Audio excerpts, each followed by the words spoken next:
Okay, well, I'm going to read Mark 9, and you get 3 minutes, so here we go. And he said to them, "Truly I tell you, some who are standing here will not taste death before they see that the kingdom of God has come with power." Jesus is transfigured on the mountain. After 60 days, Jesus took Peter, James, and John with him and led them up on a high mountain where they were all alone. There he transfigured before them. His clothes became dazzling white, whiter than anyone in the world could bleach them. And there appeared before them Elijah and Moses, who were talking with Jesus. Peter said to Jesus, "Rabbi, it is good for us to be here. Let us put up the 3 shelters, one for you, one for Moses, one for Elijah." He did not know what to say. They were so frightened that a cloud appeared and covered them, and a voice came from the cloud, "This is my son, whom I love. Listen to him." Suddenly, when they looked around, they no longer saw anyone with them except Jesus. As they were coming down the mountain, Jesus gave them orders not to tell anyone what they had seen until the Son of Man has risen from the dead.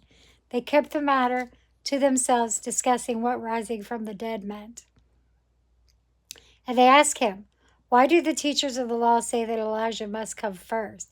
Jesus replied, "To be sure, Elijah does come first and restores all things. When then it is written that the Son of Man must suffer much and be rejected.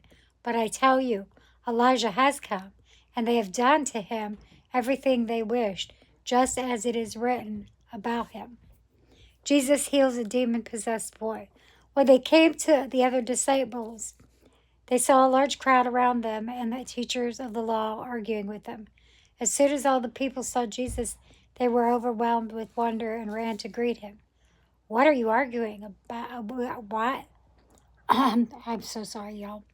"What are you arguing with them about?" he asked.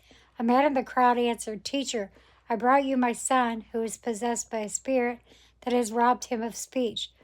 Whenever it seizes him, it throws him to the ground. He foams at the mouth, gnashes his teeth, and becomes rigid. I asked your disciples to drive out the spirit, but they could not." "Jesus, you unbelieving generation," Jesus replied, "how long shall I stay with you? How long shall I put up with you? Bring the boy to me." So they brought him. I'm going to probably stop here and pick back up. I'll pick back up on Mark 9.